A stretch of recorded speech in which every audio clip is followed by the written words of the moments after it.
Shanti, hello. Very warm welcome.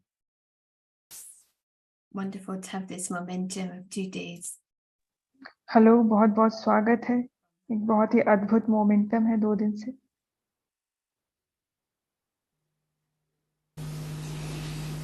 बाप दादा की रिकॉर्डिंग से स्टार्ट करें।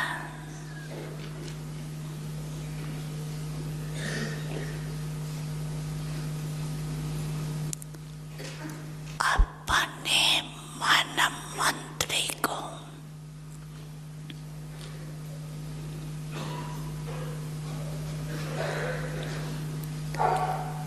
सेकंड में ऑर्डर कर।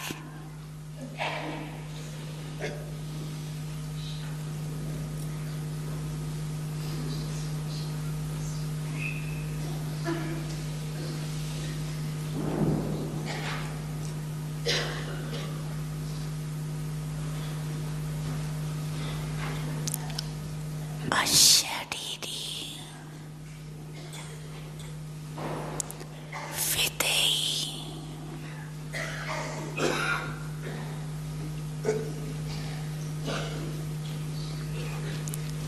स्थिति में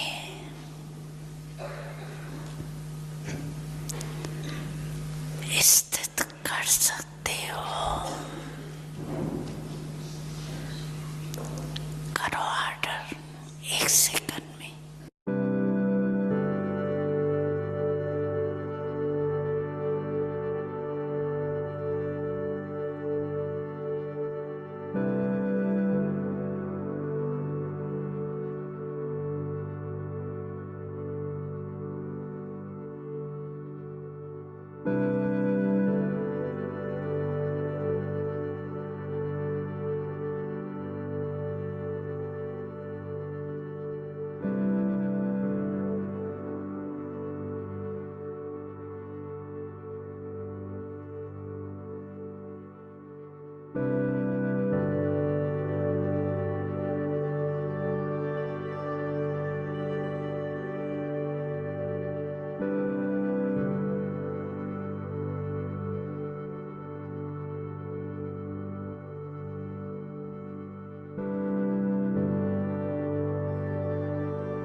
beautiful space is created.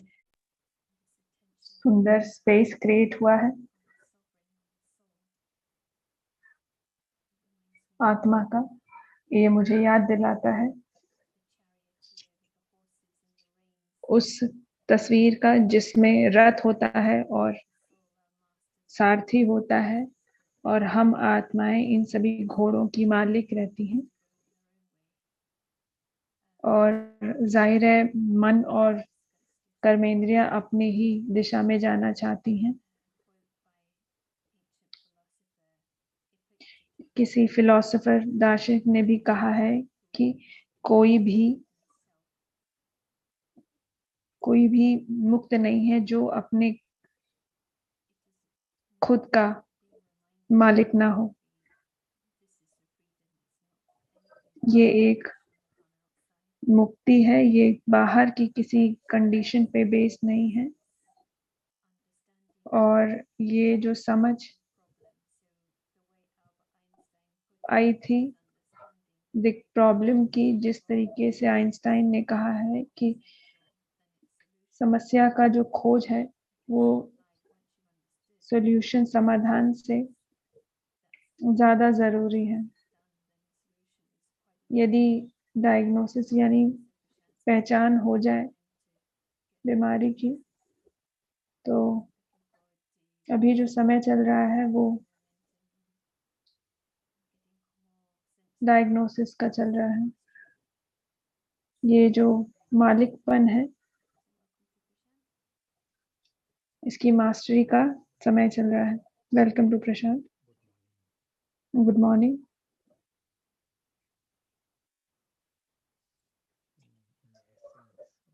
सार में जो हमने देखा कल,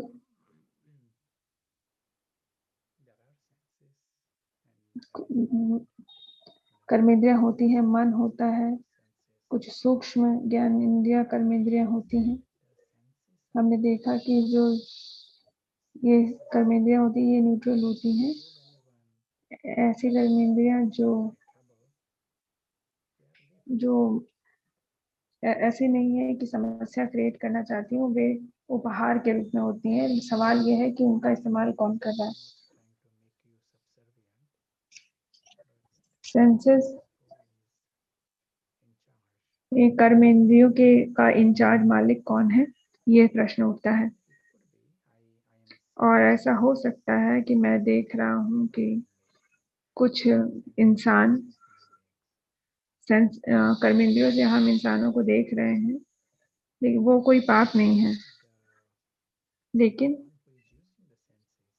जो इन कर्मेंद्रियों का इस्तेमाल कर रहा है वो इनसेन हो सकता है। क्या देखता है, कैसे देखता है, वो बहुत कुछ डिसाइड होता है उसके द्वारा जो इन कर्मेंद्रियों के पीछे है और किस तरीके से वो इन चीजों को समझ में लाता है। और हमने कहा था कि यदि दानव इन कर्मेंद्रियों का इस्तेमाल कर रहा है तो यह पाप है। दानव पाप कर्म करता है, भले ही वो प्रेम की बात कर रहा हो लेकिन उसमें पाप छिपा होता है। यदि फरिश्ता इन कर्मेंद्रियों का इस्तेमाल कर रहा है तो यह एक हाईएस्ट कर्मा, ऊंचे से ऊंचा कर्मा वरदान बन जाता है, दुआ। इसीलिए हमारा जो ध्यान है वो कर्मेंद्रियों के पीछे जाने का है। इसमें मालिक बनने का अर्थ ये है कि जिस तरीके की भाषा माइथोलॉजी में भी यूज हुई है, दार्शनिक जैसे एरिस्टोटल और ओरेलियस भी इस बारे में बात करते हैं, लेकिन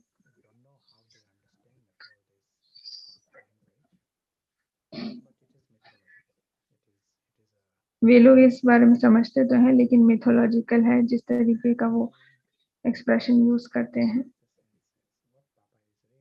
लेकिन जो बाबा सच में कह रहे हैं कि इन कर्मेंद्रियों का मालिक कैसे बनने, कि आत्मा को इसका मालिक बनना होगा।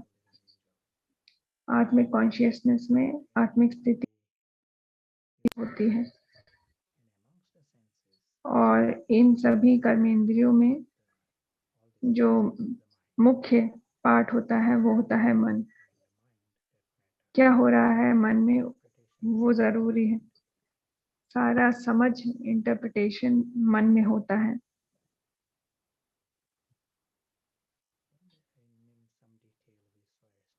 हमने विस्तार में कल देखा था कि बहुत स्पष्ट अंतर था, विरोधाभास था। अगर दानव जब ये मन को यूज करता है तो वो क्या अनुभव करेगा, और जब फरिश्ता मन को यूज करता है तो वो क्या एक्सपीरियंस करेगा। हमारे लिए ये स्पष्ट है। क्या आप बताना चाहेंगे कि यदि दानव मन का इस्तेमाल करे तो किस प्रकार का मुख्य चीज दानव के लिए रहेगा, और यदि फरिश्ता मन यूज करता है तो किस प्रकार का मुख्य विषय रहेगा उसके लिए। हमारे पास 24 घंटे का होमवर्क था। फरिश्ता क्या एक्सपीरियंस करेगा कर्मेंद्रियों के द्वारा, और दानव क्या एक अनुभव करेगा।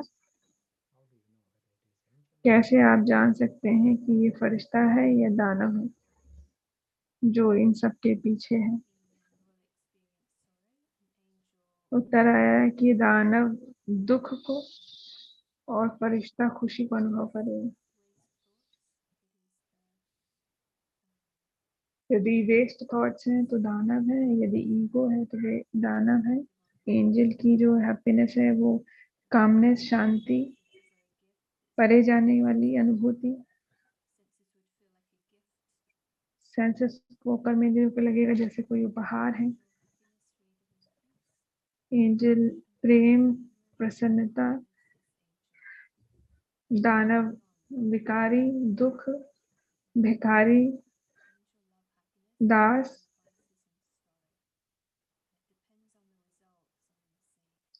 कि कोई कह रहा है कि रिजल्ट्स पे डिपेंड करेगा,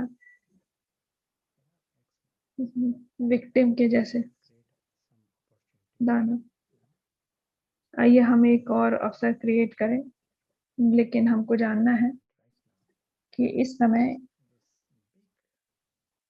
ये एक बड़ा अद्भुत वंडरलैंड है जो सबके ठीक सामने है। ये जो सर्वोत्तम सच है, परमात्मा के साथ का जीवन, परमात्मा का जीवन, ये सबके नाक के ठीक सामने है। और ये सच अविनाशी है। ये कोई मेडिटेशन अनुभव नहीं है, ये दुनिया है हमारी। लेकिन यहाँ पे एक लेकिन है, परंतु है। जो दानव है वो ये नहीं चाहता है। दानव को इस दुनिया में इंटरेस्ट नहीं है जो कि भगवान की है। ये दुनिया खुशी की भी और परफेक्शन की भी हो सकती है, लेकिन दानव को ये नहीं चाहिए।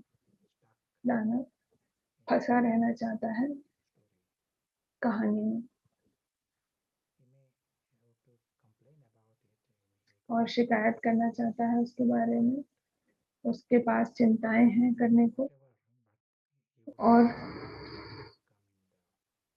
मायूसी है। वहां पे रहना ये पसंद करेगा, बल्कि भगवान के घर आने को। क्योंकि जब वो यहाँ आता है तो सच की दुनिया में सच की दुनिया में राक्षस एग्जिस्ट नहीं करता है, दानव। आइए हम लोग एक छोटा सा स्केच क्रिएट करते हैं और हमारे पास अनुभव होगा, हमारे पास अवसर होगा इसे प्रैक्टिस करने का।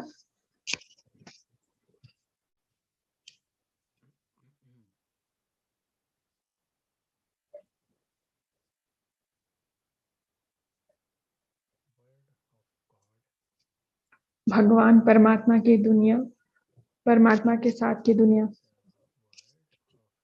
ये दुनिया है अदृश्य राजकुमार की।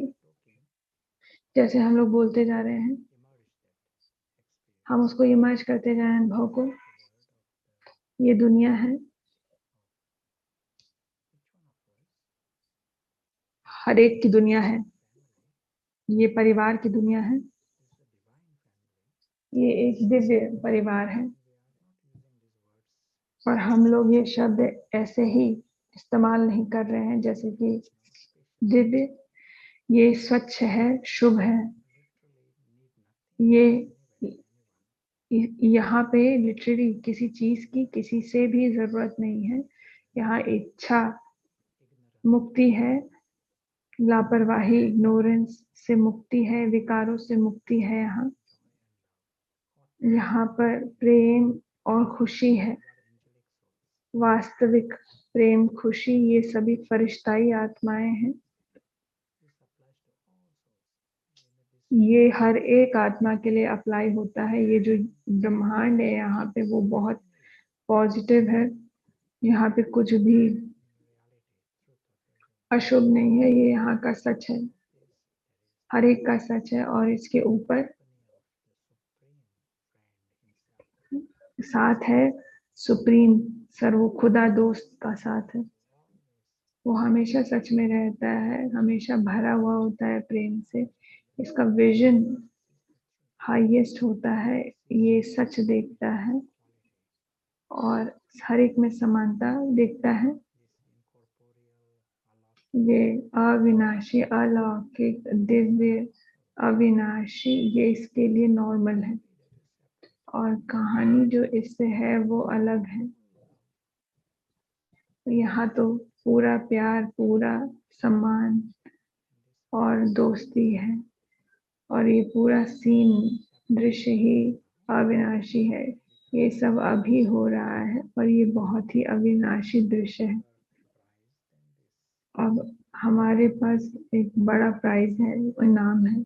इसके अलावा जो एक गोल्डन एज है वो ड्रामा में स्टोर है।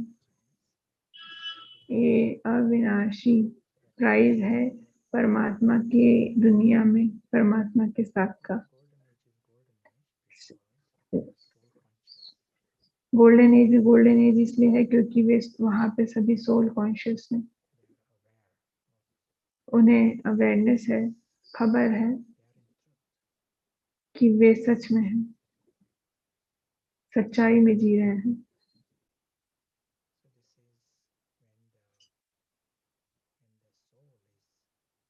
तो ये ऐसा है कि जब आत्मा जागी हुई रहती है, जब वो लाइट का इस्तेमाल कर रही होती है, यदि यहाँ पे कर्मेंद्रियां हैं, कुछ देख रही हैं, आंखें कुछ देख रही हैं, कान कुछ सुन रहे हैं, लेकिन जो मन है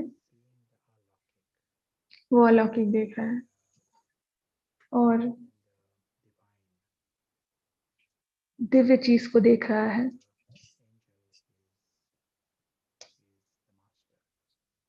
और वो मालिक है।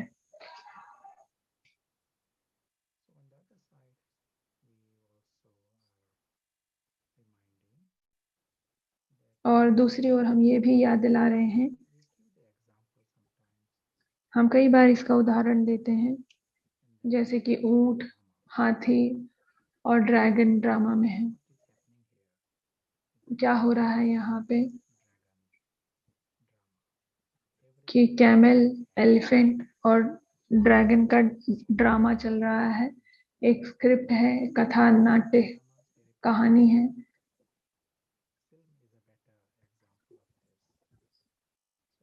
एक पिक्चर फिल्म इसकी एक बहुत अच्छी उदाहरण है। एक ड्रामा फिल्म चल रही है, कई सारे ड्रामा चलते जा रहे हैं, कई सारी फिल्में चल रही होंगी। हर किसी के घर घर में ड्रामा, कुछ टेलीविजन ड्रामा चल रहा होगा। क्या फर्क पड़ता है? क्यों ये हमें बॉदर भी कर रही है? कुछ ड्रामा चल रहा है, वो ड्रामा के जैसे चल रहा है। एक छोटे बच्चे भी उससे प्रभावित नहीं होते हैं, वे अपने जीवन को इससे मिक्स नहीं करते हैं। किसी ऊंट और हाथी के ड्रामा से लाइफ अपनी मिक्स नहीं करती है। यहाँ भी यही चल रहा है, हाथी कैमल का ड्रामा चल रहा है। प्रशांत एक हिस्सा है ड्रामा का। जो भी कुछ हम देख रहे हैं वो सब ड्रामा में हो रहा है।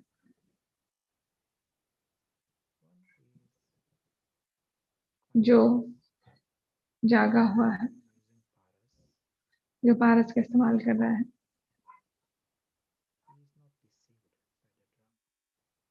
वो ड्रामा से धोखे में नहीं है। वो देखता है कि ये बस पास हो रहा है, वो इसका साक्षी होकर दृश्य देखता है, वो जागा हुआ रहता है अलौकिक तरीके से।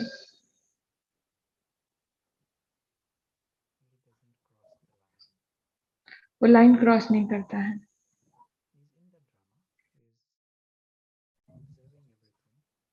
सब कुछ देख रहा है, लेकिन वो धोखा नहीं खा रहा है।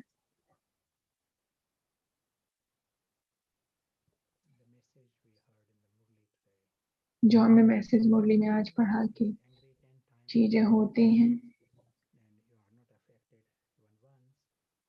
कोई 10 बार 20 बार भी करे लेकिन आप उससे प्रभावित ना हो, वो पॉसिबल है। और हम देख रहे हैं कि ये एक ऊंट और हाथी का ड्रामा चल रहा है।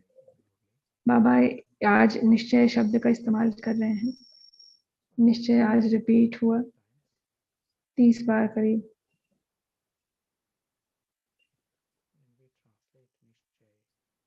और हम निश्चय का ट्रांसलेशन ऐसे करते हैं कि सर्टेनिटी,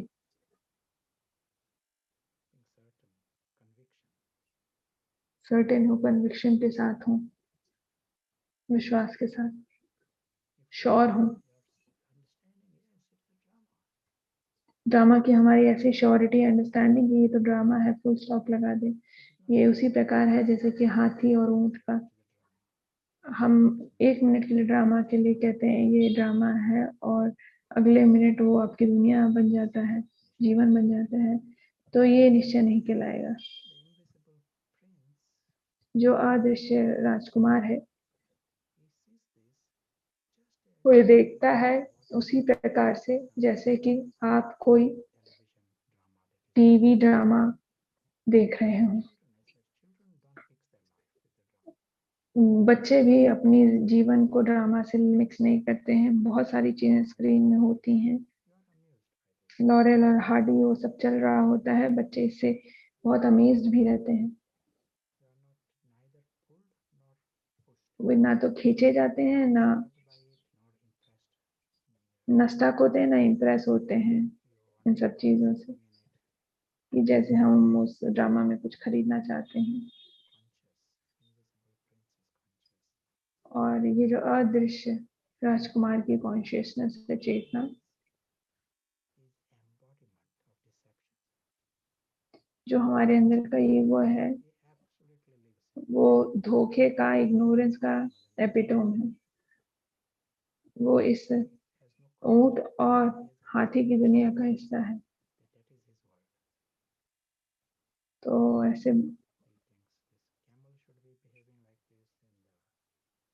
ऐसे आप सोचते हैं कि कैमल को इस तरीके से बिहेव करना चाहिए, ऊंट को इसने मुझे ऐसा प्रॉमिस किया था, हाँ, गधे को इस प्रकार करना चाहिए, इस तरीके का फुल प्लान हो, किस तरीके से कहानी चलनी चाहिए। तो जो रीजंस होते हैं कमी निकालने का, वो ईगो होता है। ईगो एक तरीके से राक्षसी होता है। सबसे पहले इग्नोरेंस होता है, उससे भी पहले धोखा होता है, दानव का। और कुछ परिस्थितियों में वो गुस्सा हो जाता है, कुछ में इम्प्रेस हो जाता है, कुछ गीत का अनुभव करता है। ईगो जो है वो जागा हुआ है, तो वे कर्मेंद्रियों का इस्तेमाल करता है, मन का इस्तेमाल करता है, और उसके लिए बिल्कुल नॉर्मल लगता है, क्योंकि वो जो अपर से कलयुग से करता आ रहा है। हमारी स्टार्टिंग पोजीशन यही है कि ये सब नॉर्मल है, अभ्यास नॉर्मल है। और हम कई बार हम ये कैमल और एलिफेंट की कहानी को इम्प्रूव करना चाहते हैं। जो अलग संस्थाएं हैं वे भी यही कर रही हैं। ऊंट और गायों को खुद प्रोटेक्ट करना चाहते हैं। कई ऐसे समुदाय हैं जो गांव में जो गाय आदि को बचा रहे हैं।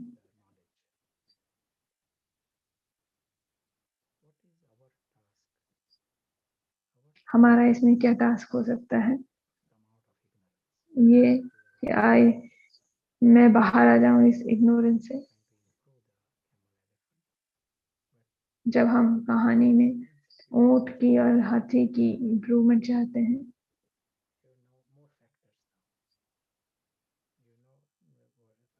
अब हम जान जाते हैं कि कि पहचान क्या है, डायग्नोसिस क्या है। डायग्नोसिस जानने के लिए हमारे पास सारी रीडिंग्स होनी चाहिए। देखना चाहिए कि क्या रीडिंग्स हैं और अलग फैक्टर क्या हैं जिससे समझ में आ जाए। यहाँ पर जब आप पारस से देख रहे हैं,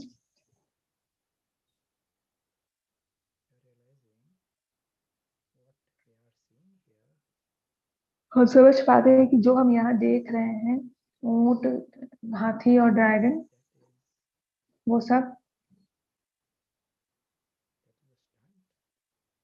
एक तरीके का स्टंट है, परफॉर्मेंस है। कौड़ी तुल्य भी नहीं। कुछ स्क्रीन पे ड्रामा हो रहा है किसी के घर में, इसकी क्या महत्ता है? ये तो बस एक कहानी है। लेकिन ये अब हमें हमारी समझ को प्रभावित नहीं कर रहा है कि कितना छोटा और अनुपयोगी है ये। हमको इसकी वैल्यू समझ में आ गई है। जो हमारे वैल्यू का है, मतलब का है, वो हमारे टिक का है। वो सिर्फ ग्रॉस नहीं है कार्डबोर्ड के जैसा।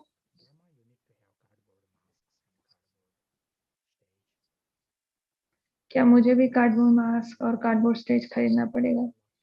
ये तो स्टेज के बियॉन्ड है, पीछे है, जिसे अलौकिक कहा जाता है।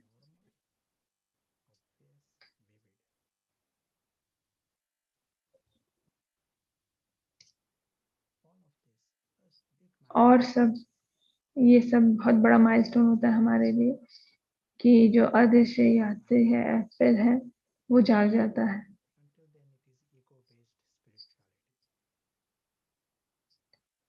और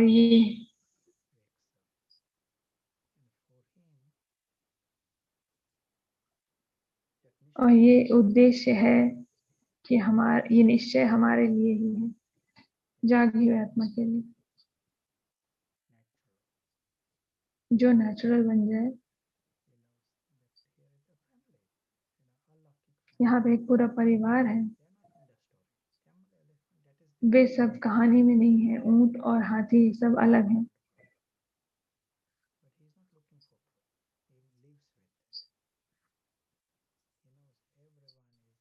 वो सबको जानता है कि हर एक प्यारा है, प्यार से भरा हुआ है, और वे सभी योग्य हैं बहुत सारे रिस्पेक्ट के। उनकी शे उनकी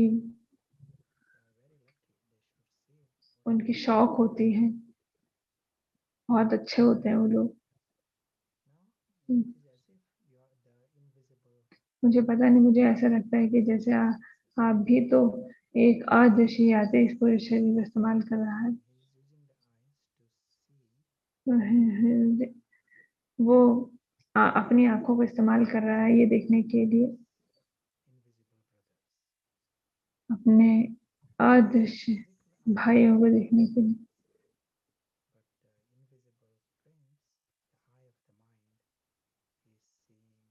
फिजिकल आंखें कुछ और देख रही, लेकिन जो अदृश्य आंखें हैं वो फरिश्ताई में वो देखते रहे, और उनका रवनेस देखने, उनकी डिविनिटी देखकर पूरे कन्विक्शन श्रद्धा के साथ रोज का रोज ये मेडिटेशन एक्सपेरिमेंट हम कर सकते हैं।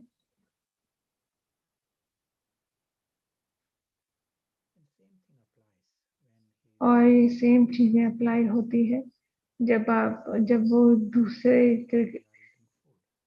टीम के साथ काम कर रहे हैं तो बॉडी किस तरीके से जिस तरीके से खाना खा जाते हैं। इसके पहले कहा जाता था कि रावण के साथ शेयरिंग कर, रावण के कुछ सिर होते हैं। रावण के लिए सबसे ज्यादा इम्पोर्टेंट क्या होता है कि वे बहुत एक्टिव होंगे, लेकिन जैसे ही घंटी बजेगी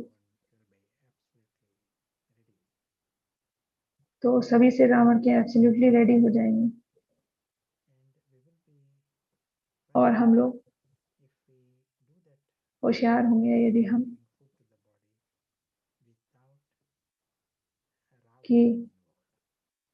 हम लोग अपने शरीर को खाना खिलाएं और गिल्ट ना आए और रावण इसमें इन्वॉल्व ना हो। रावण कहेगा मुझे टोली ले चाहिए, लेकिन अगर रावण उसमें आ जाता है तो ये पाप बन जाता है,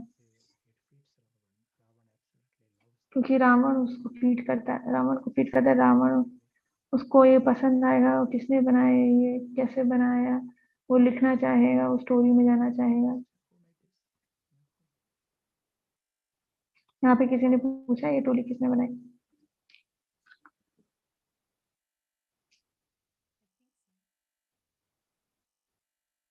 मेरे ख्याल से कुछ लोग हैं ऐसे।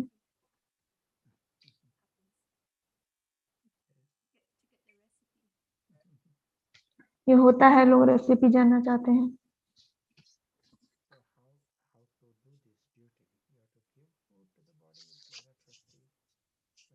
तो क्या होता है, आपको शरीर को खाना भी देना होता है टाइम से, और आप रावण की कंडीशन भी नहीं देना चाहते हो।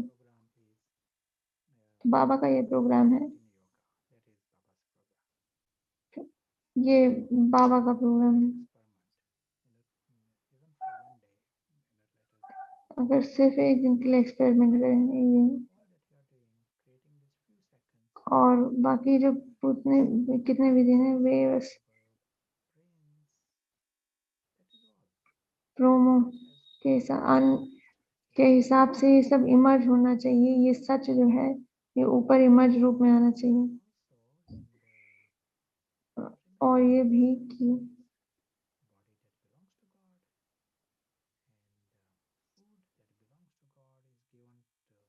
कई बार खाना ऐसे बन जाता है तो ये बहुत बड़ा हमारे लिए प्रिविलेज है कि हम गधों को खिलाएं, गॉड्स फोर्स को, भगवान के पुत्रों को।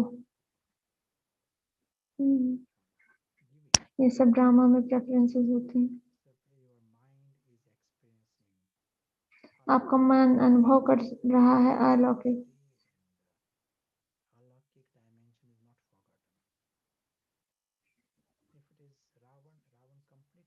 अगर अगर ये रावण का कार्य हो, रावण सब कुछ अलौकिक भूल जाता है। रावण के बाद भी योगा होता है, उसका योग कहाँ है?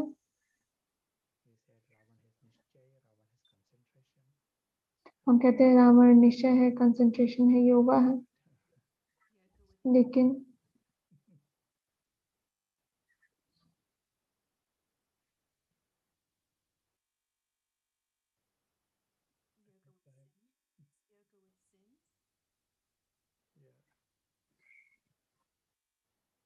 हम किस तरह के कमेंट सुनते हैं जब ऐसा होता है तो?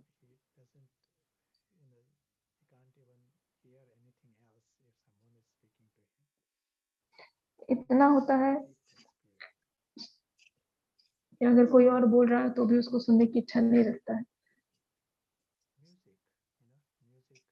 म्यूजिक, हर सेंटर पे म्यूजिक होता है ब्राह्मणों में, वो म्यूजिक खरीदते हैं। वे ऐसे नहीं कहते हैं लौकिक लोगों को कि हमें ये पसंद है, ये ट्यून पसंद है। हम उसके लिए नहीं कर रहे हैं, हम इसलिए म्यूजिक चलाते हैं खाली मेडिटेशन करने के लिए। लेकिन ऐसा नहीं होना चाहिए कि म्यूजिक ना रहे तो हम मेडिटेशन ना कर सकें। और जैसे नए लोग हों फिर थोड़ा सा एटमॉस्फेयर चेंज करने के लिए, वायुमंडल के लिए बजाते हैं, लेकिन जो जोर होना चाहिए वो साइलेंस का होना चाहिए, ना कि म्यूजिक का। अगर अगर म्यूजिक होता भी है फिर भी अटेंशन तो अलौकिक ही है, वो आपके लिए इमर्स्ड रूप में आता है और फिर आप इन्वॉल्व हो जाते हैं सेंस ऑर्गन्स के साथ।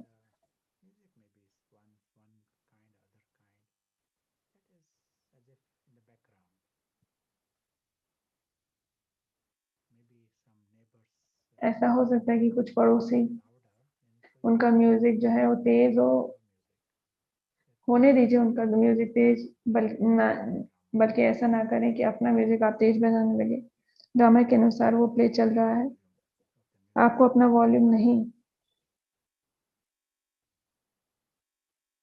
आपको अपना वॉल्यूम बढ़ा लेना चाहिए और इस पे बॉदर नहीं करना चाहिए कि पड़ोसियों का वॉल्यूम कैसा है। हमारे खुद का अवसर होता है हमारे लिए कि हम चांस दें जो अदृश्य एंजल है उसको, हम जो मालिक हैं।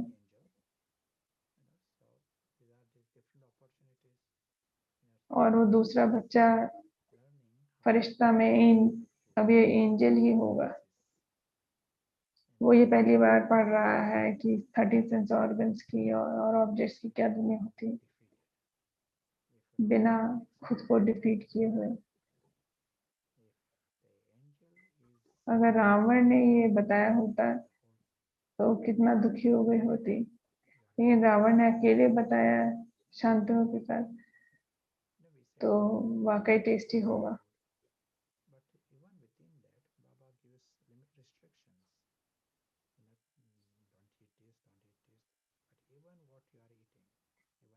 इतना ही कि आप क्या खा रहे हो,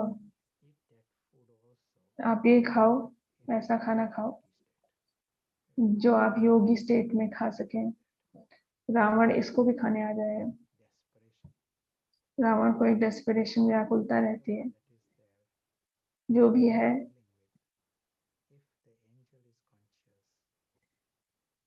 वो इससे डील करता है कि फरिश्ता जागा हुआ हो, तभी आप पूरी तरीके से अपने मास्टर ऑफ द सेंसेस हो।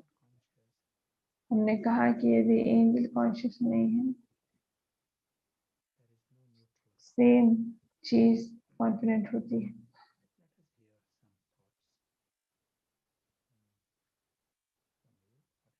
चलिए आइए हम आपसे कुछ शब्द या कमेंट सुनते हैं।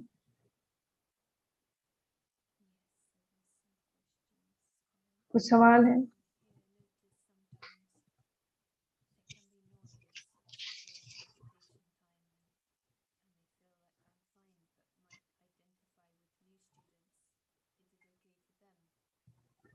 हम कई बार सेवा में नए स्टूडेंट्स के लिए फंस जाते हैं, क्या ओके है?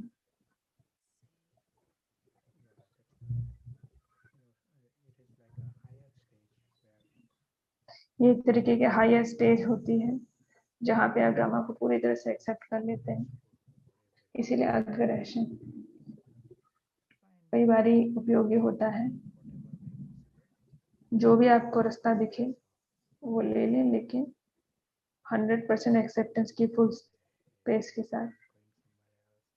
चाहे कैमल एलिफेंट कहीं भी जा रहे हो, लेकिन वही सबसे अच्छी गिफ्ट है। बॉटम लाइन ये है कि कुछ भी फर्क नहीं पड़ता है।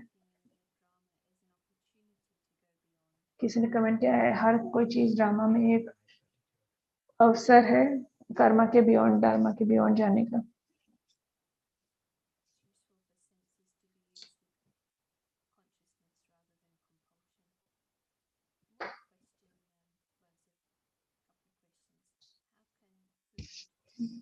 जैसे खाना या ब्रह्मा भोजन जो बाबा की याद में पका हो, वो अज्ञानियों को कैसे प्रभावित कर सकता है खाने पे।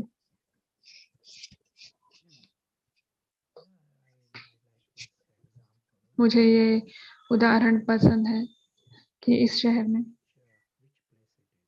कौन सी जगह है, ये कौन सा रेस्टोरेंट है, वहाँ पे लाइन है लोगों की। पीपल, ऐसे लोग जो अलग अलग नेबरिंग एरिया में से आए थे।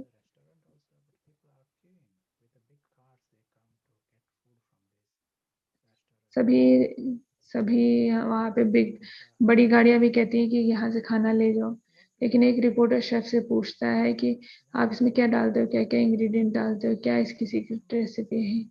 उसने बोला कि मैं भी वही चीजें खरीद रहा हूँ। जो अलग अलग दुकानें हैं वो कितना अलग कह रही हैं, सारी सेम है।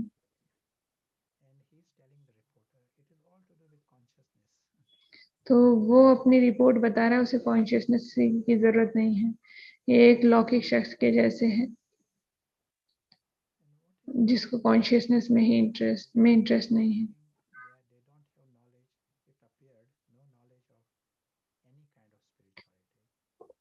उनके पास नॉलेज नहीं, ज्ञान नहीं स्पिरिचुअलिटी का, लेकिन किसी भी प्रकार का आत्मज्ञान नहीं है।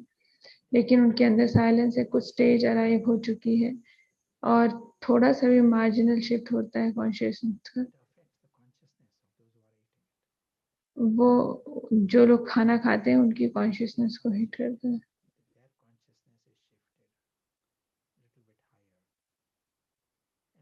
तो हर दिन की कॉन्शियसनेस थोड़ी ऊंची होती जाएगी और फिर वो अलग हो जाएगा।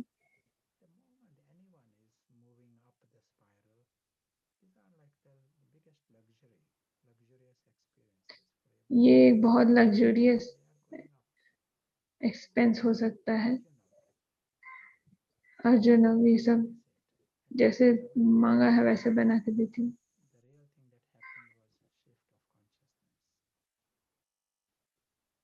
जो मेन चीज हुई है वो हुई है शिफ्ट कॉन्शियसनेस की। इसलिए बहुत सारे लोग ये सब कहते हैं।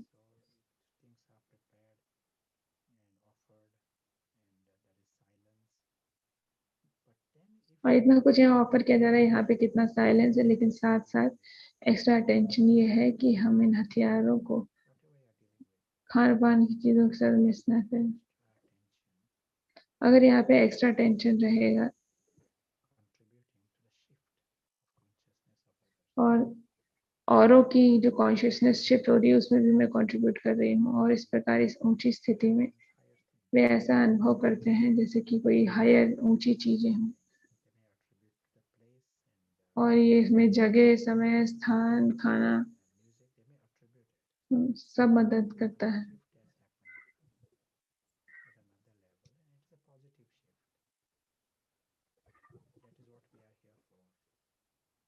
ये पूरा प्रोसेस शिफ्ट करते हैं, तभी हम लोग यहाँ पे इकट्ठा हुए हैं ताकि चेंज को ला सकें।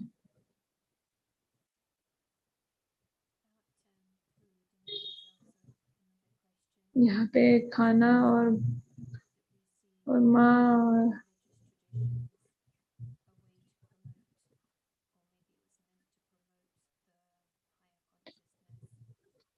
में भी लिखा हुआ ऐसा कि हमें इस प्रकार से हायर कॉन्शियसनेस या मास्टरी मिलेगी। आपको लगता है कि रावण फास्टिंग करने के बाद वापस आ जाता है, उपवास रखने के बाद, जो कर्मेंद्रिय के कंट्रोल में रहती हैं। तो जिस प्रकार के अलग अलग प्रकार के पुरुषार्थ किए जाते हैं, इस माइंड को टेम करने के लिए उसको वो ना देना जो वो क्रेव कर रहा है। बाबा का तरीका ये है कि फरिश्ते के साथ कार्य करो। उनके साथ क्या होता है कि उनके पास ये ज्ञान नहीं है और वे ये नहीं जानते हैं कि रावण को इम्प्रेस कैसे करना है। जब कोई कमी हो जाती है तो रवैया बिल्कुल डिफरेंट हो जाता है। फिर हमको पूरी तरीके से इसका डायग्नोसिस करना चाहिए, फिर दिखाना चाहिए।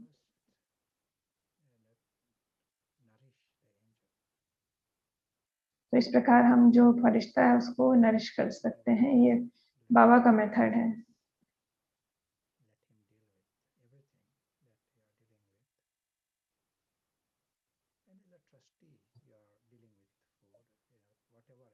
और ये ट्रस्टी रहते हैं, हम लोग खाना खाने को लेकर जो भी अमाउंट आपके पास है उसको लेके ट्रस्टी रहते हैं।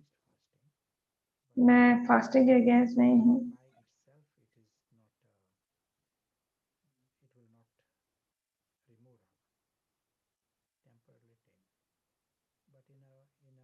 और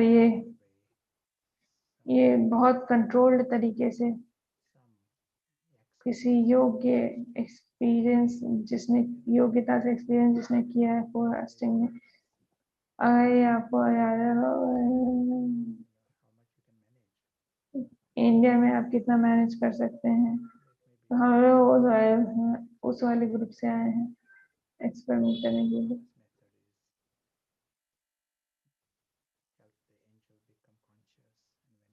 और कुछ समय में जब फरिश्ता होता है वो जागृत हो जाता है, हम उसको खाना देते हैं और खुद उसके ट्रस्टी हो जाते हैं।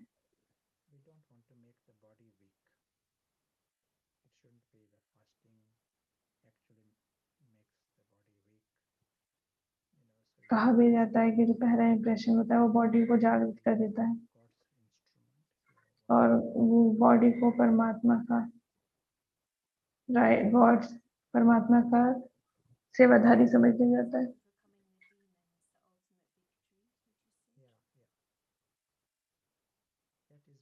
राक्षसों पे जीत पाना ही विक्ट्री है। इसलिए बाबा कहते हैं बलि चढ़ाओ, उपवास करो बुरे थॉट्स का। हमको रावण को स्टार्व करना है।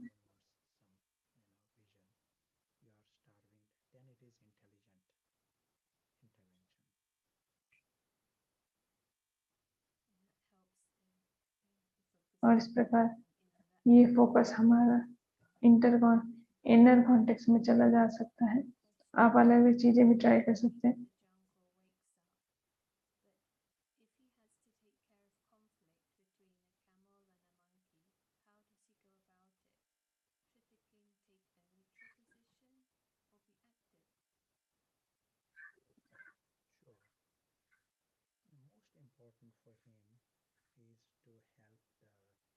सबसे ज्यादा इसके लिए उपयोगी है कि अपने अदृश्य भाइयों के साथ अपनी जीत पहने। वो यहाँ पे 4 से 5 दिन के लिए है। और वो जो सच है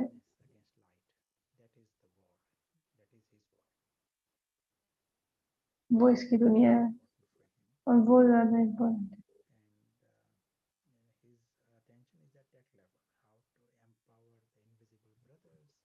और किस प्रकार से अदृश्य भाई इस अंधियारे से कैसे बाहर आ पाते हैं। और ये सब की जो बैटल चल रही होती है ऊंट की, हाथी की,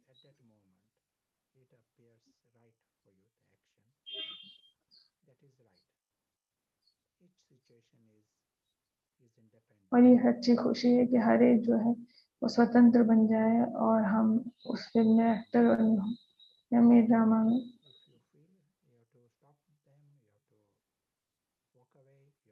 तो इस प्रकार हमें शांति से चलना है, साइलेंस में रहना है, जो भी आपको महसूस हो उस समय के हिसाब से।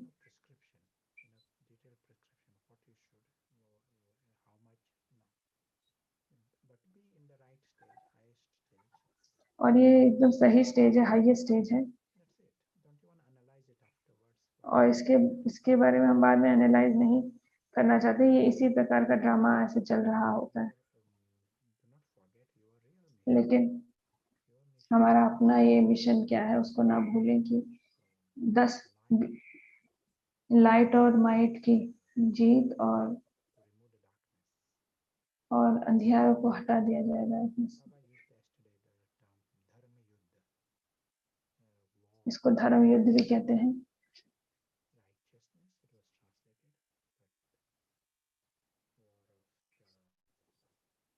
इसे लड़ाई युद्ध भी कहते हैं धर्म की।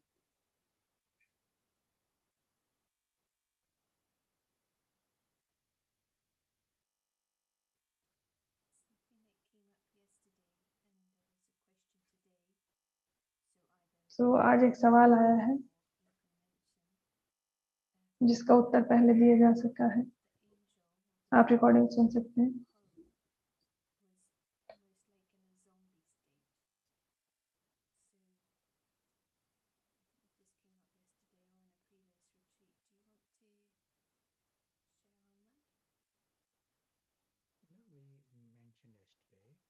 हमने कल ऐसा कहा था कि आत्मा अनुभव करती है और वो एक अनुभव करती है वहां भी, जहां भी रहती है एक्सपीरियंस करती है, और जहां अनुभव हो रहा है वो यहाँ है।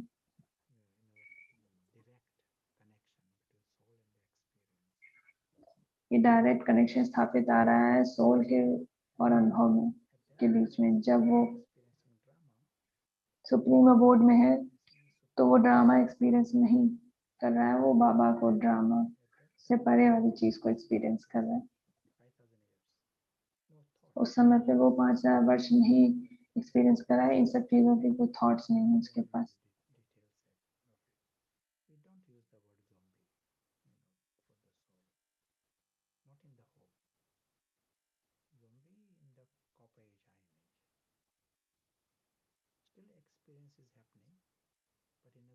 तो इस प्रकार एक्सपीरियंसेस हो रहे हैं, लेकिन ज़ॉम्बी स्टेट में हो रहे हैं, जिसमें रावण का इंटरप्रिटेशन समझ छिपी हुई होती है ड्रामा में। रावण के फिल्टर्स होते हैं और फिर वो अनुभव कर पाता है।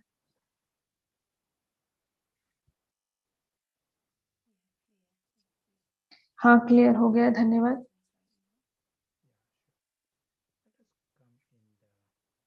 आइए हम लोग आ जाते हैं अनुभव में, जो भी हमने अभी तक कहा।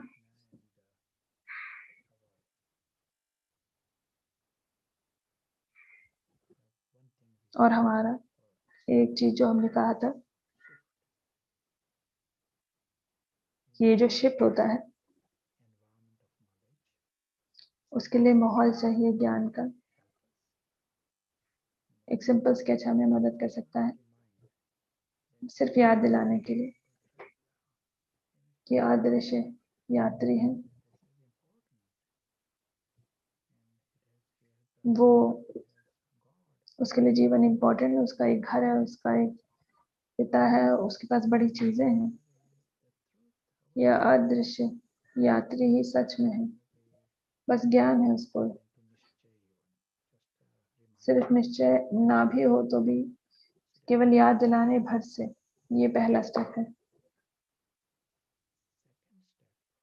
दूसरा स्टेप ये है हमारे लिए कि हम इस ध्यान के एकाग्र होने की फंक्शन का इस्तेमाल करें। ये बहुत मूल्यवान चीज है कि हम अपना अटेंशन जहाँ चाहे वहाँ डाल सकते हैं। आप कई चीजें जानते हो, लेकिन अटेंशन, ध्यान आपको एक और ले जा सकता है जहाँ भी आप चूज करें।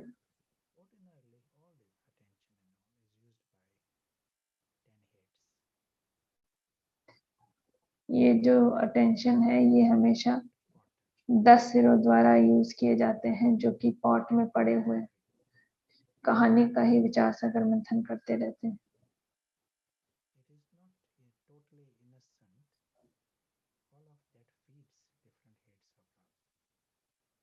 ये एकदम एकाएक तरीके से नहीं होता है, ये धीरे धीरे हम इसके पैर दूर करते जाते हैं।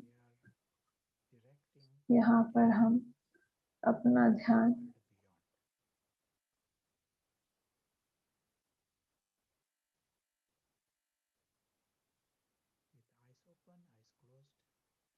इसे आंखें खोल के, आंखें बंद करके, उसकी कोई दिक्कत नहीं है, लेकिन जो अटेंशन है, ध्यान है, वो इस दुनिया के परे वाली दुनिया में रहता है, और जो दुनिया परे की है वो है लाइट का ये विस्तार। हम ये देखते हैं इसको लाल कलर में,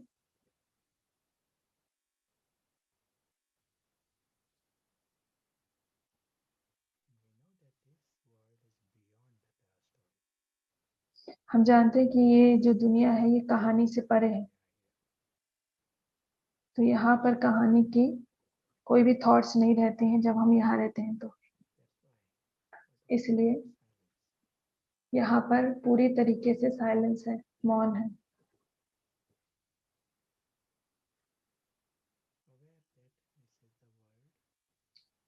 अवेयर हैं कि ये जो दुनिया है ये एक घर है परिवार का।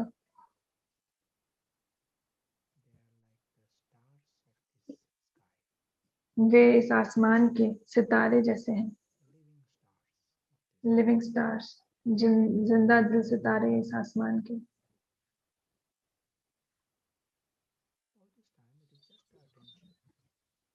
पूरे समय ये सिर्फ एक ध्यान देने की पद्धति है, हम बस यहाँ ध्यान देते हैं।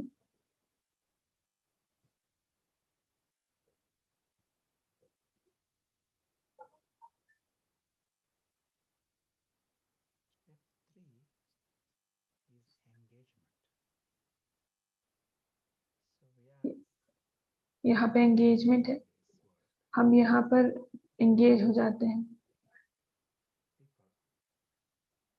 गहराई से, बहुत गहराई से यहाँ पर इन्वॉल्व हो जाते हैं, यहाँ से जुड़ जाते हैं। हम ये आकाश देखते हुए समझते हैं कि हम इस लाइट के विस्तार में ही हैं।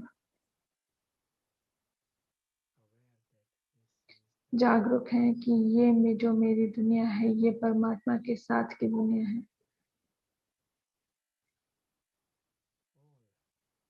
और सभी ऐसे हैं जैसे जिंदा दिल सितारे।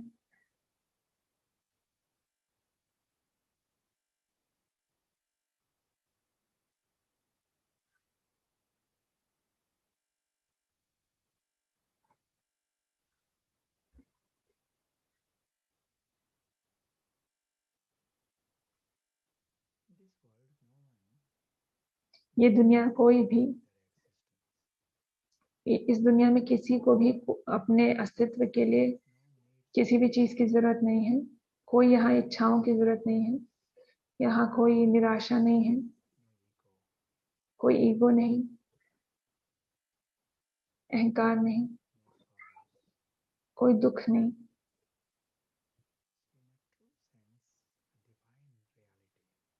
सच्चे सेंस में और ये दिव्य सच में, दिव्य दुनिया में शुभ है।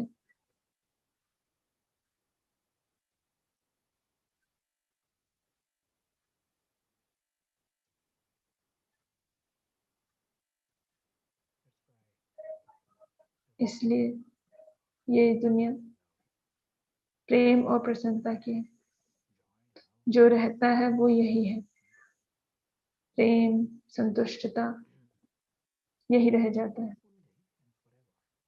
पूरी तरीके से और सदा के लिए।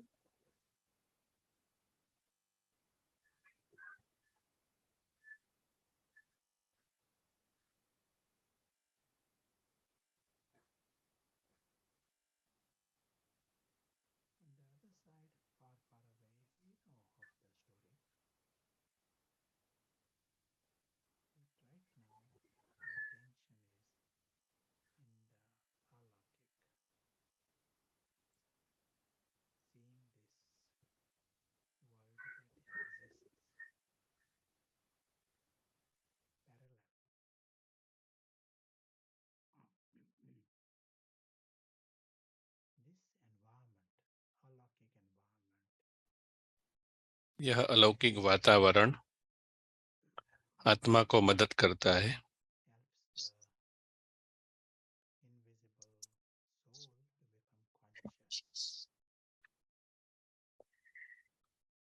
अदृश्य आत्मा को जागृत होने में मदद करता है।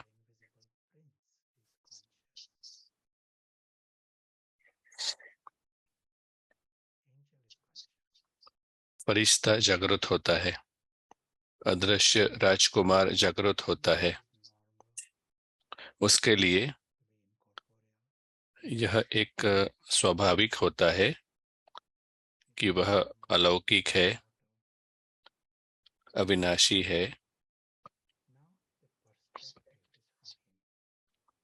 और ये जो दृष्टिकोण है वह आत्मा का होता है।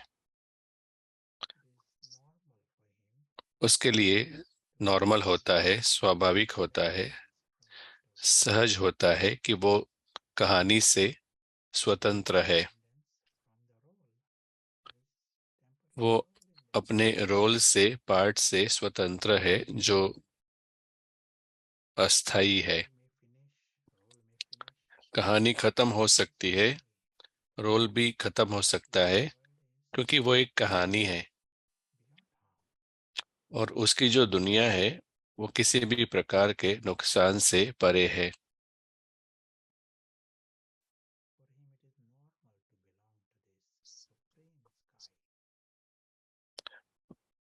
उनके लिए नॉर्मल है कि वो परम आकाश जो है उससे बिलोंग करता है।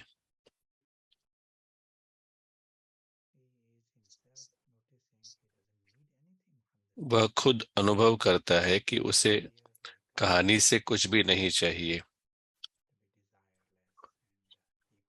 वो सच में इच्छा मात्रम अविद्या और अहंकार रहित है।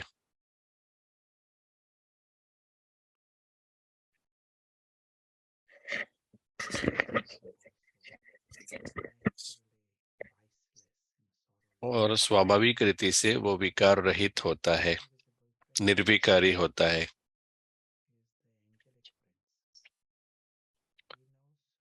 अदृश्य राजकुमार वह एक फरिश्ता राजकुमार है। उसे पता है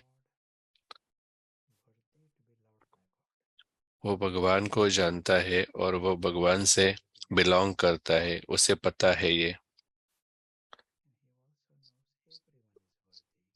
सदा के लिए ये अपनापन होता है। उसे पता है कि वो भाग्यशाली भी है। सभी भाग्यशाली है, लकी है।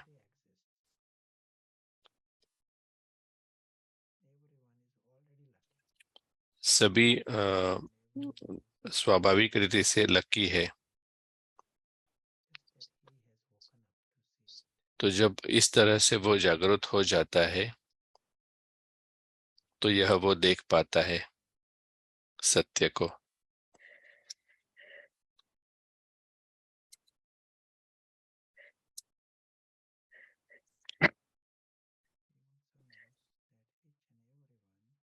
उसे ये भी पता है कि हर एक आत्मा बहुत प्यारी है और बहुत ही, जैसे कि एक सकारात्मक स्किल है।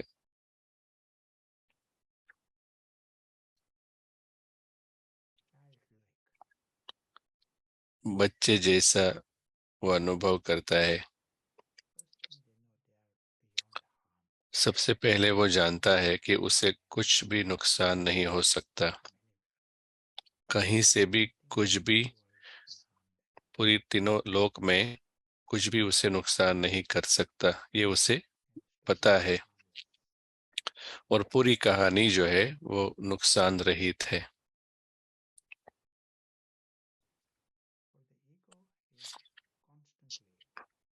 अहंकार के लिए सतत वो किसी भी प्रकार के नुकसान के बारे में सोचता रहता है, परंतु अदृश्य आत्मा को पता है कि कुछ भी उसे नुकसान नहीं कर सकता। इवन छोटा सा भी नुकसान नहीं हो सकता, कहानी भी उसे नुकसान नहीं कर सकती।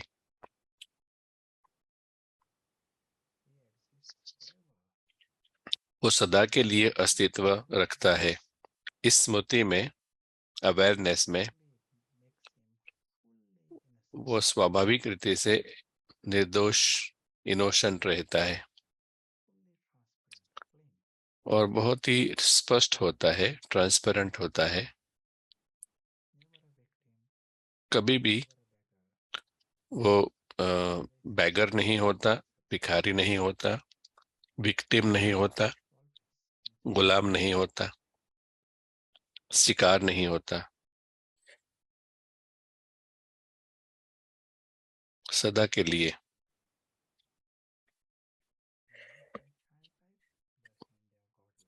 एक तरफ वो बच्चा जैसा है और दूसरी तरफ वो भगवान के समान है।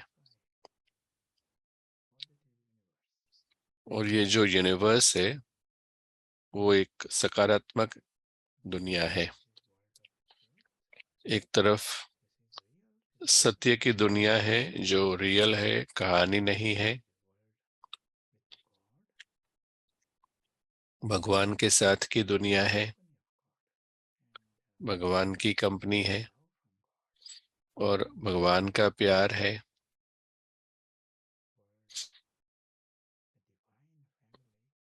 दुनिया जो एक दिव्य परिवार है, दुनिया जो इमॉर्टैलिटी से बनी हुई है, अनंत है, अविनाशी है। दुनिया जो किसी भी प्रकार के नुकसान से परे है। हर पल जब हम यह अनुभव करते हैं तो हम जैसे कि बेनिफिट करते हैं आत्माओं को, उनका कल्याण होता है, उनको मदद मिलती है।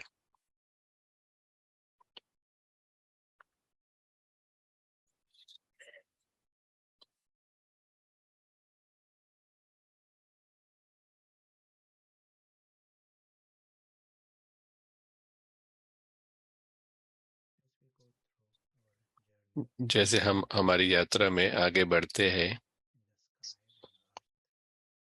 आकाश में और इस पृथ्वी पर,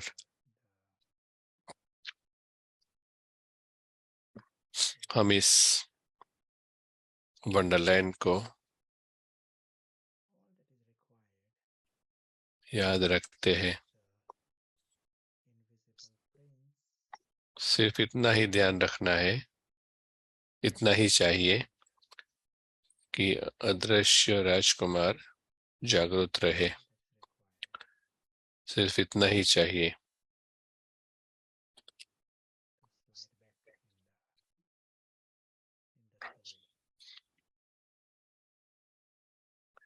ताकि हम कहानी में वापस फंस न जाए।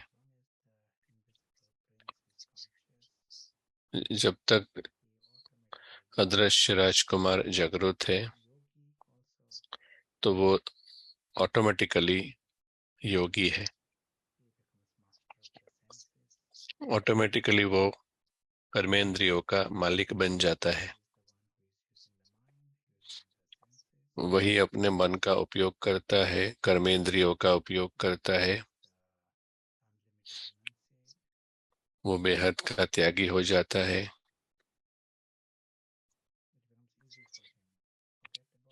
उसके लिए सहज हो जाता है शरीर को भूलना, शरीर के संबंधों को भूलना, क्योंकि ये सारे जो संबंध है शरीर के आधार पर वो कहानी से है। तो उसका बंधन नहीं होता है वहां पर। वो दूसरों को भी आत्मा की तरह देखता है। तो सोल कॉन्शियस रहना उसका जीवन होता है, आत्मिक स्थिति में रहना।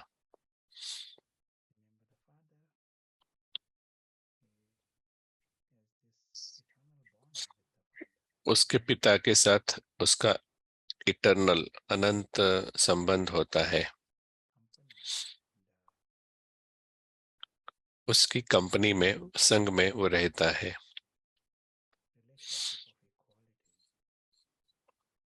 और समानता के संबंध में वो आता है। एक शुभ संबंध होता है।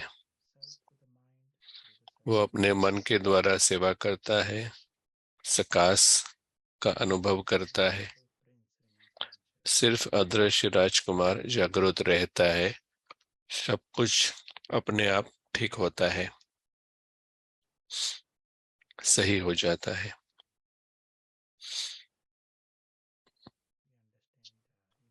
हम समझते हैं कि ये सिर्फ एक स्टेप जो है जागृत रहने का, वो बहुत ही महत्व का है। और हम प्रकाश का वातावरण उत्पन्न करते हैं आत्मा को मदद करने के लिए, उसको जागृत करने के लिए। शुक्रिया।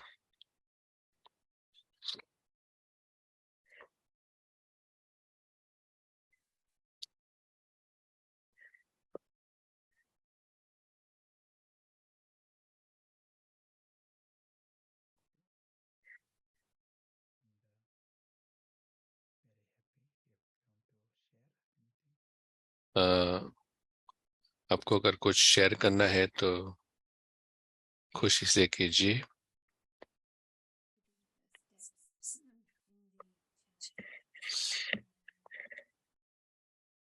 तो जो स्टेप्स है वो चैट में रखे हैं।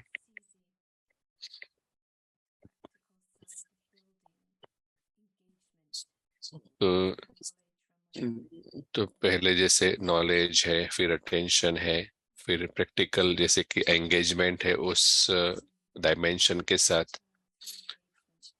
तो आत्मा स्वाभाविक रीति से अनुभव करती है उसकी दुनिया का, और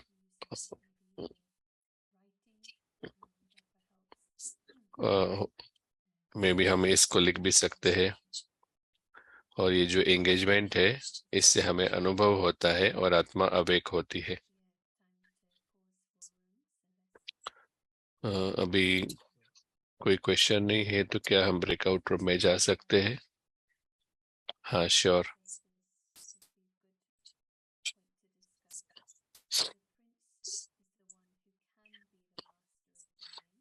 तो राजकुमार जो है वो मन का मालिक बन सकता है, और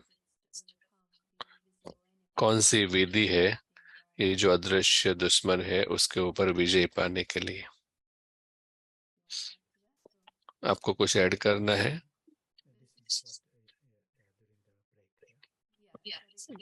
हाँ, तो ये ठीक है। ओके, हाँ, बहुत सुंदर। तो अभी चैट में उस प्रश्न को हम रखते हैं। आशा है कि वो बहुत लंबा नहीं है, और आप सभी से रिक्वेस्ट है आप शेयर करिए, और तो साथ साथ हम अवेयरनेस भी बनाए रखें कि अदृश्य राजकुमार है।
शुक्रिया।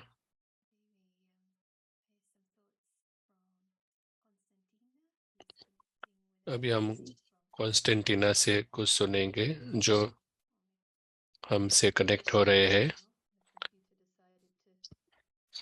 आशा है कि अभी आवाज अभी सही है।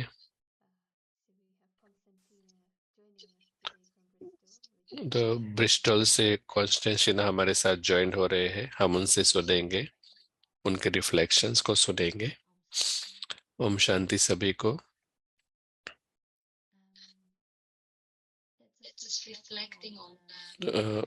मैं रिफ्लेक्ट कर रही थी कि ये जो महत्व है आत्मा आत्मा के लिए, कहानी की वैल्यू को कम रखना कितना महत्व है। और एक बहुत ही सुंदर तरीका है शुरुआत करने के लिए कि कहानी हमें कुछ भी कर नहीं सकती, और इवन कुछ अच्छा भी हो रहा है कहानी में, तभी हमें याद रखना है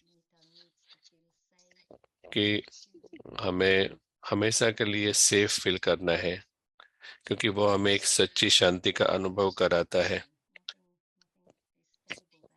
क्योंकि कहानी में सब कुछ बदलता रहता है, कुछ भी वहाँ अचल नहीं है।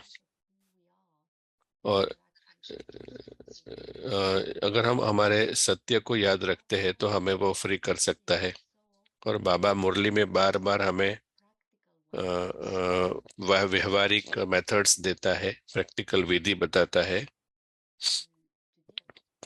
कि हम कहानी से कैसे डील करें। और जो कहानी जो है वहां पर ईगो रहता है, और ईगो जैसे कि अपना अस्तित्व बना के रखता है। और ईगो को जब लगता है कुछ थ्रेट है, तो वो कुछ भी कर सकता है। तो हमारे ये तक है, इसलिए हम स्टोरी में हैं कि हम लाइट को लाए, जैसे बिलिंदा बहन कल बता रहे थे।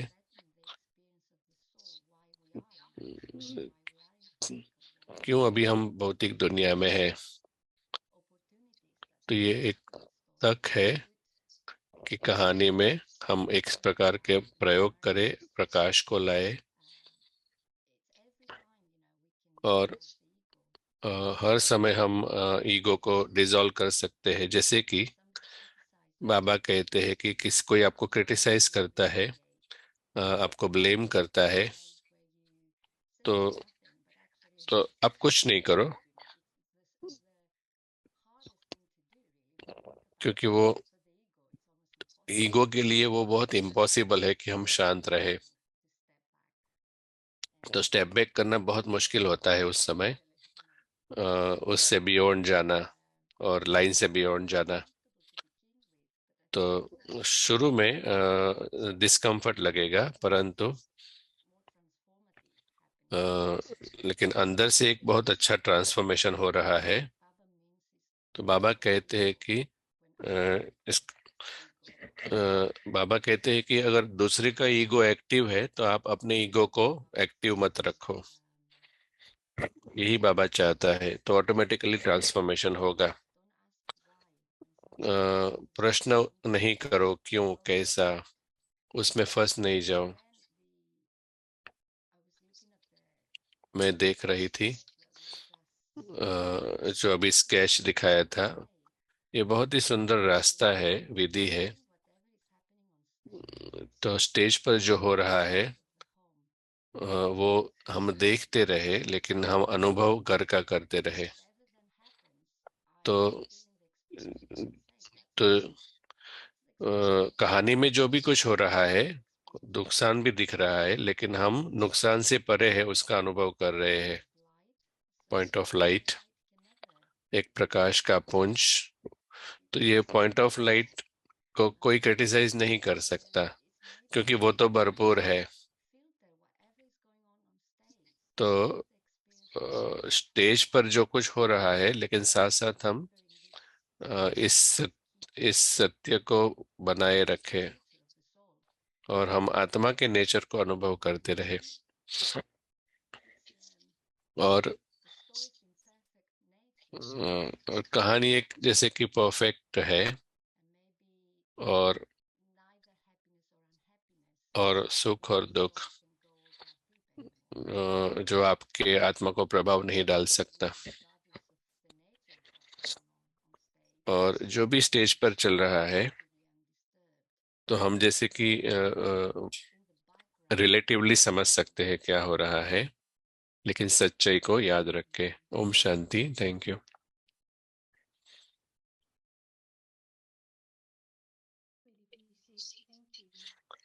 अप्रिशिएट करते हैं, शुक्रिया। ये एक मुझे रिमाइंड करता है कि तो एक विशेष कर्म है जिस जो हम कर्म नहीं करते हैं, माना कहानी में फंसते नहीं है। Action in inaction. तो हम इंटरनली हम चेक करते रहते हैं, परंतु कहानी में ड्वेल नहीं करते, फंसते नहीं है। तो हम तो क्योंकि हम मेकर है, तो हम जैसे कि आपने हाईलाइट किया कि पारस बहुत महत्व की बात है, क्योंकि अ, तो जैसे कि हम बुद्धि से वहां पर है, और प्रशांत भाई हमें गाइड कर रहे थे मेडिटेशन में कि तो जैसे कि वो एक फैमिली है, परिवार है, और वहाँ पिता भी है, तो जैसे हम विजयी ऑलरेडी है, तो सभी जैसे अलौकिक स्तर पर है। तो उस ऊर्जा को हमें यहाँ पर लाना है। शुक्रिया, बहुत शुक्रिया शेयर करने के लिए, बहुत ही मदद मिली। अलग अलग दृष्टि से हम सुनते हैं। तो अभी अ, अगर आपको कुछ शेयर करना है, रूम में जो डिस्कशन हुआ वो कर सकते हैं, और हम वापस प्रशांत भाई के पास जाते हैं। शुक्रिया। शुक्रिया कॉन्स्टेंटिना बहन को। कॉन्स्टेंटिना अपने अनुभव से बता रहे थे, वो साइकोलॉजिस्ट है, और अ, उसे पता है कि ईगो क्या करता है वो जो ईगो उत्पन्न करता है। तो अलग अलग प्रकार की जो वैज्ञानिक होते हैं, साइकोलॉजिस्ट, जैसे कि एक होता है ईगो बेस्ड लाइफ, अहंकार के आधार पर जीवन, एक दूसरे के अहंकार को प्लीज करना और फिर कॉन्फ्लिक्ट में आना। तो जो कॉन्स्टेंटिना बहन ने बताया उसके आधार पर आगे जाते हैं। किसी ने पूछा कहाँ से ये विक्टिम मेंटालिटी, शिकारीपन का मनोस्तर आता है, जो हमारे कॉन्शियसनेस को नीची अवस्था में ले आता है, हमारी जीवन की गुणवत्ता को कम कर देता है। तो जैसे कि कुछ गलत हो सकता है, वो एक जैसे कि सबकॉन्शियस मंत्र है, चैंट है। तो ये कहाँ से आता है, ये शिकारीपन का अनुभव? आप कहना चाहेंगे?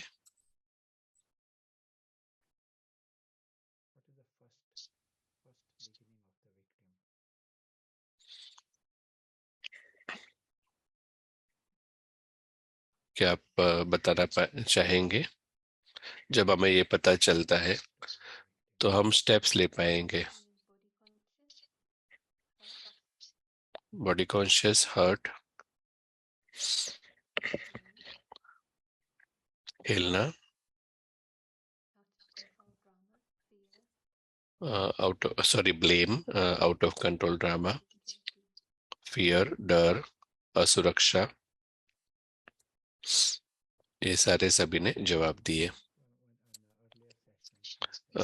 पिछले सेशंस में हमने देखा कि ये जो बॉक्स है, कैमल, एलिफेंट, ड्रैगन बॉक्स, वो एक लेबल के साथ आता है, और वो जो लेबल है वो अनप्रेडिक्टेबल है, अनिश्चित। दूसरा लेबल है सब कुछ यहाँ पर जो दिख रहा है वो चला जाएगा, उसका अंत है। और अदृश्य जो राजकुमार है वह डील कर रहा है इस दुनिया से, एक्ट कर रहा है, ऑब्जर्व कर रहा है। उसकी जो उसका जो ज्ञान है मना, वो ये है कि जो अनप्रडिक्टेबल है उसके साथ बंधन नहीं बनाना है। तो वह उसकी विजडम है, बुद्धि है। उसका कोई कारण नहीं है यहाँ पर बंधन बनाना, क्योंकि वो एक राजकुमार है और वो एक अलग दुनिया से आया है। उसके पास सब कुछ है, उसकी अपनी दुनिया है, एक वंडरलैंड है। क्यों इसे यहाँ से कुछ चाहिए, जब वो यहाँ से बिलोंग भी नहीं करता है। इवन बच्चे भी फिल्म देखते हैं तो बंधन नहीं बनाते। उन्हें पता है कि वो एक अलग चीज है और वो अपने मम्मी डैडी के दुनिया में रहते हैं। उसी तरह से मैसेज है यहाँ पर, संदेश है कि ये जो इटर्नल प्रिंस है, तो अपनी स्वमान में रहो और एक बंधन नहीं बनाओ यहाँ पर। जैसे ही वो बंधन बनाता है तब वो विक्टिम माना शिकारी हो जाता है, शिकारीपन का अनुभव करता है। तो और उसको लगता है कि ये जो विक्टिम है माइंडसेट, उसको कम करने के लिए वो और बंधन बनाता जाता है। वास्तव में उसके बंधन बढ़ते जाते हैं। तो जैसे कि ये जो फरिश्ते हैं जो इस कहानी में फंसे हुए हैं और हमें जैसे अंडू करना है, जो गलत हो गया उसको अंडू करना है। और उस बाबा भी कहते हैं 1 सेकंड का खेल है। हमारे लिए अच्छा है कि हम ये जाने कि जब हम इस स्थिति में होते हैं, गलत पोजीशन में होती है, लाइन को क्रॉस करते हैं, अज्ञान की रेखा को, तो वो जो हमारा विक्टिम माइंडसेट है, विक्टिम माइंडसेट में क्या होता है, विक्टिम हमेशा क्या गलत है उसको देखता है। तो कभी कभी मैं देखता हूँ कि छोटे छोटे पक्षी आते हैं, वो एक पानी की बूंद चाहते हैं, ग्रेन चाहते हैं छोटे। तो कभी वो आधा मिनट वो लेफ्ट राइट घूमते रहते हैं पक्षी, चेक करने के लिए कि कोई यहाँ पर है जो उसे खाने के लिए बैठा है। तो वो सबसे पहले पक्षी ये चेक करता है, सीधा वो पानी नहीं लेता है, कॉन्स्टेंटली वो चेक करता है कि डेंजर है कि नहीं। तो उसी तरह से ईगो जो है, बंधन आता है, तो ये तो विक्टिम बढ़ता जाता है। और जैसे ही ईगो बढ़ता है तो विक्टिम भी बढ़ता है, तो ये फंसता जाता है।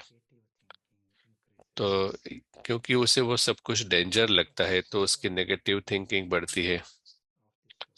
तो वो जो कहानी का वंडर है उसको वो इग्नोर करता है। तो वो पुरानी बातों को पकड़ के रखता है और उसके पास पॉजिटिव के लिए कोई समय नहीं होता है। और सुंदर जो एस्पेक्ट है यहाँ पर जो समझना है वो ये है कि हम विक्टिम माइंडसेट को जीरो करें। हाँ, जो नॉलेज है, ज्ञान की जो शक्ति है वो ये है, हम विक्टिम को जीरो करें। उसके लिए क्या चाहिए, हम रिमाइंडर देते रहे कि ये जो अदृश्य मेहमान है,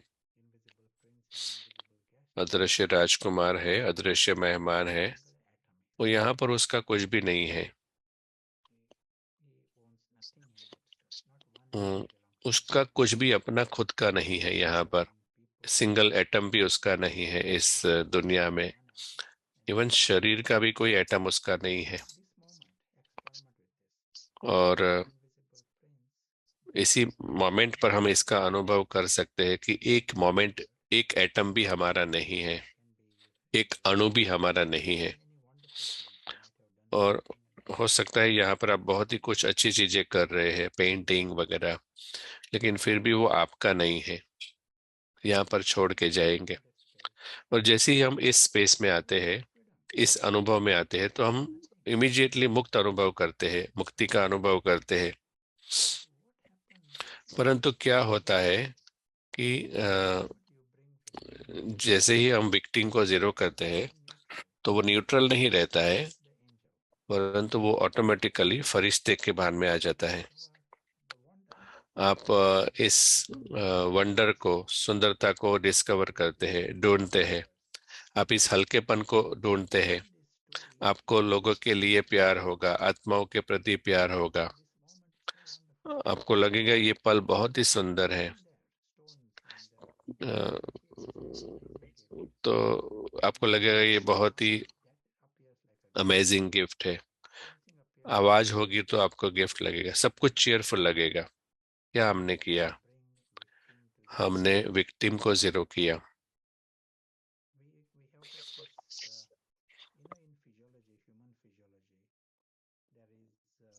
ह्यूमन फिजियोलॉजी में एक लॉ है, उसमें कहा जाता है ऑल और नन।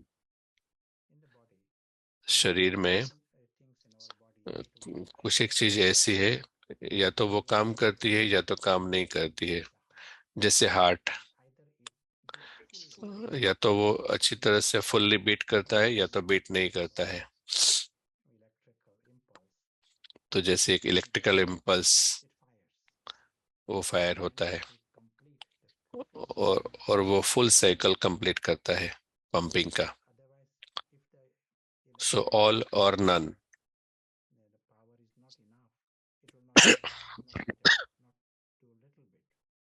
तो अगर इलेक्ट्रिकल पावर नहीं है, वो इम्पल्स नहीं है, तो कुछ भी नहीं होगा। ऑल और नन। और यहाँ पर भी उसी तरह का कुछ होता है, या तो आपको एंजल मिलेगा या तो नहीं मिलेगा। ऐसा नहीं half angel half victim, half demon half ego. या तो आप डेमन के कैंप में है या तो आप एंजल के कैंप में है। अगर आपको एंजल चाहिए तो डेमन को जीरो करना पड़ेगा। और सुंदर तरीका है यहाँ पर उसको स्टॉप करने के लिए। तो आपकी खुद की मेडिटेशन कमेंट्री क्रिएट करो। ये बहुत ही सुंदर बात है, अमेजिंग बात है कि एक्सपेरिमेंट कर सकते हैं।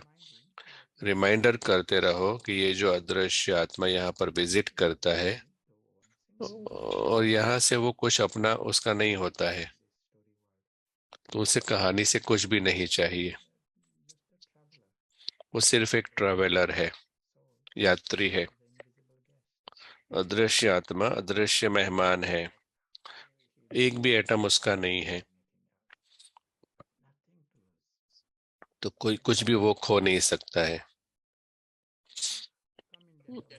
तो इस स्मृति में आना ही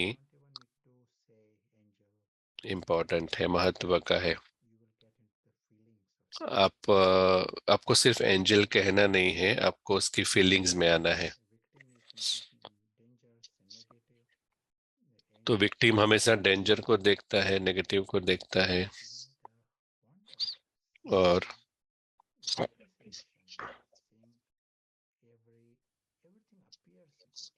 सब कुछ जैसे कि अच्छा अपीयर करता है। जैसे कि मेहमान है शहर में,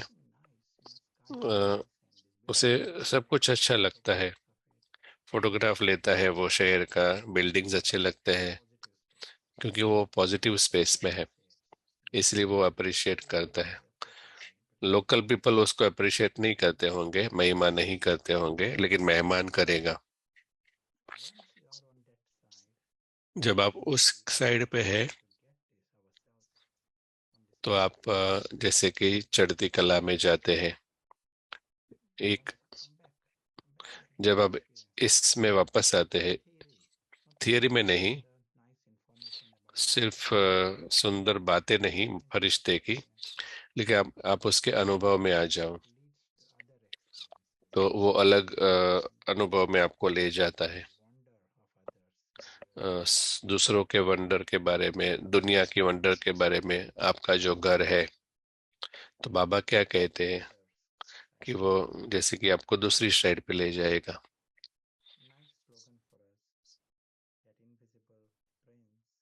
हाँ, एक सुंदर स्लोगन है हमारे के लिए कि अदृश्य राजकुमार ये कैमल एलिफेंट वर्ल्ड से फ्री है। वो कभी भी भिखारी नहीं है, कभी भी नहीं है। उसे कुछ भी नहीं चाहिए यहाँ से। और कभी भी वो शिकारी भी नहीं है, शिकारीपन नहीं है, गुलाम नहीं है, स्लेव नहीं है। इसलिए अदृश्य राजकुमार सिर्फ कमेंट्री नहीं, आप उसके अनुभव में आ जाओ। हमें दोनों साइड पर वर्क करना है, एंजल फरिश्ता और विक्टिम को भी बंद रखना है, साथ साथ करना है। हम प्रिंस के लेवल पर वर्क भी कर रहे हैं, लेकिन रावण को बंद भी करना है। Excellent, thank you.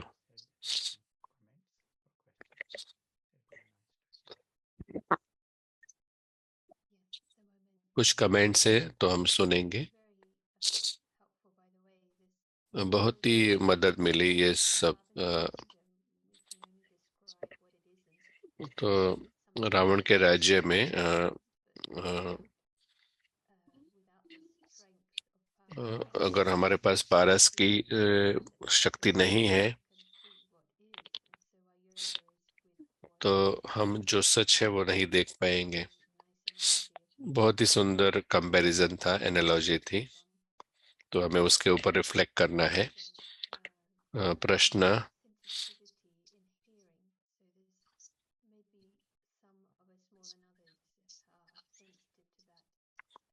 जैसे कि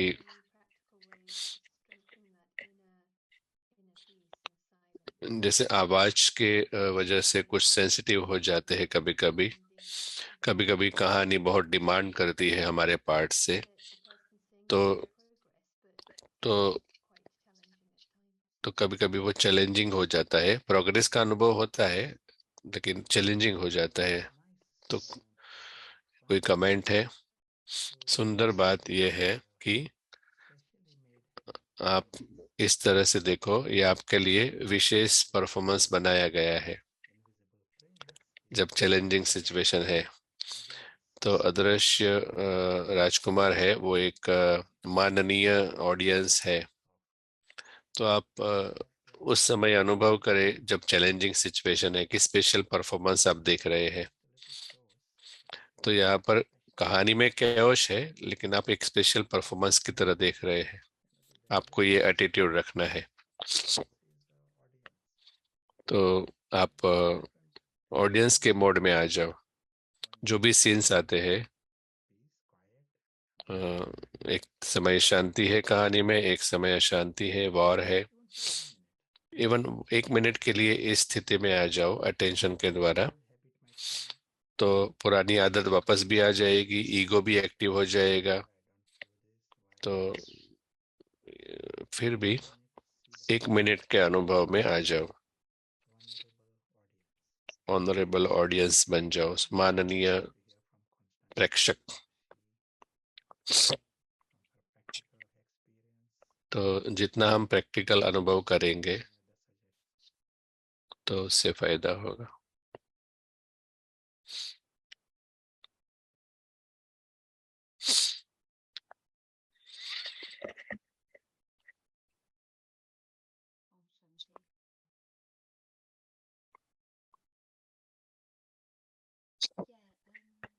हम कॉन्स्टेंटिना से सुनेंगे।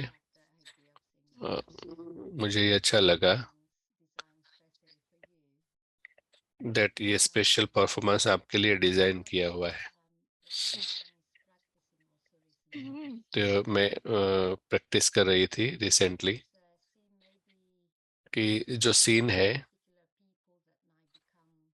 कुछ व्यक्ति है जो और परिस्थिति में भी चैलेंजिंग है,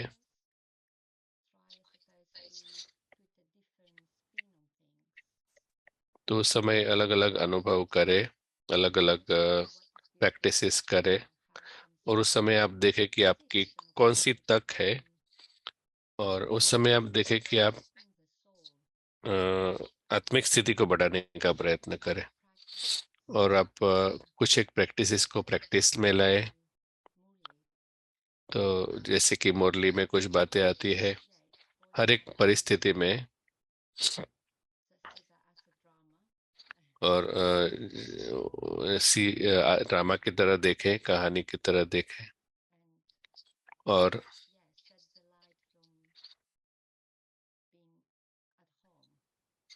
हम प्रकाश को फैलाए घर में रह के, परम धाम में बुद्धि को रख के। That's it. बहुत ही सुंदर था।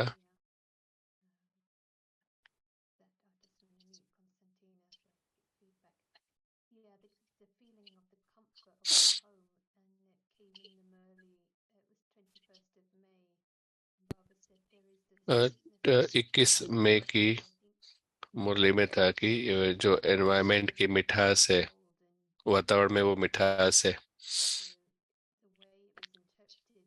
तो जैसे वो बाबा ने इंटरप्रेट किया था ये,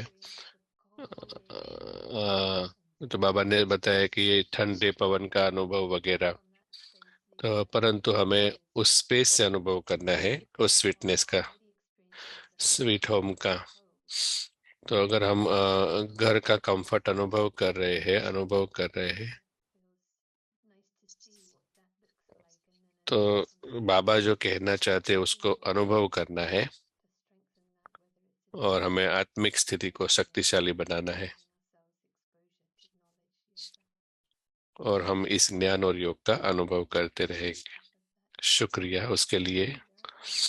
तो अभी और कोई प्रश्न नहीं है, तो प्रशांत भाई को कुछ फाइनल शेयर करना है, और हम ड्रिल के द्वारा फिनिश करेंगे। अभी हम ड्रिल सुनेंगे। ये बहुत ही एक सुंदर विषय था कि हम सेंसेस के मास्टर बने, मन के मालिक बने। बाबा बार बार इसी सब्जेक्ट पर आते हैं, तो हमारे लिए अनुभव करना है। तो हमको आइडिया आता है कि क्या मन का मालिक बनना, इसका अर्थ क्या है। Good luck. शुक्रिया। मैं शेयर करना चाहती हूँ, next retreat will be UK का शाम को 6 से 8 बजे है, और डेट्स जो है वो फर्स्ट वीकेंड अगस्त में है। तो उसका डिटेल्स मैं सबको भेजूंगी। शुक्रिया सभी का, सभी ट्रांसलेशन टीम को भी शुक्रिया।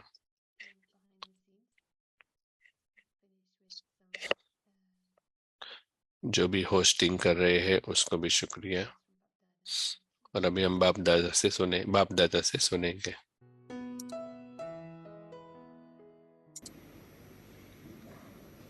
मन बुद्धि संस्कार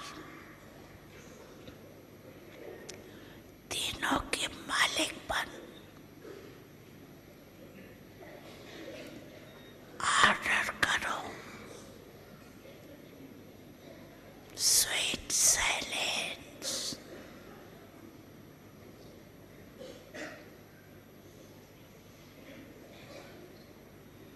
तो अनुभव करो ऑर्डर करने से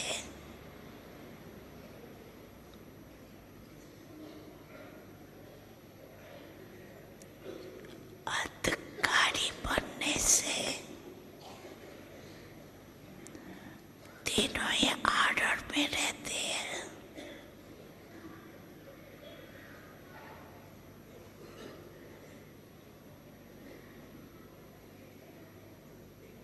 अभी अभी अधिकारी की स्टेज पर